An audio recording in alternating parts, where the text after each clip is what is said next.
जी नाज़रीन, तौसा न्यूज़ में आपको लिए चलते हैं यूसी कुतानी, जहां वहवा कुतानी रोड की तामीर में नाक़िस तरीन मटीरियल का इस्तेमाल धड़ल्ले से जारी है। ये वीडियो है लाड़ी वाला पुल की, जिसमें मुकम्मल होने से पहले ही दरारें पड़ चुकी हैं। कहीं सरैया नज़र नहीं आता तो सीमेंट भी वाजबी सी ही नज़र आ रही है, जो इस बात का मुंह बोलता सबूत है कि करप्शन जोरों पर है।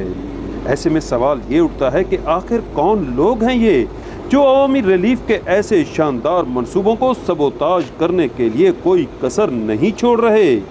आखिर कैसे लोग हैं ये, जो अपनी जेब गर्म करने के लिए आम इंसान का इज्तमाई नुकसान करते चले जा रहे हैं। और ऐसे में जहन के पर्दों पर एक और बात भी घूमने लगती है कि अगर इस बाबत मुंतखब नुमाइंदे अब भी चुप रहे तो फिर अवामी नुकसान में उनका हिस्सा भी उतना ही शुमार किया जाएगा जितना के करप्ट ठेकेदार और इंतज़ामी नाअहली का।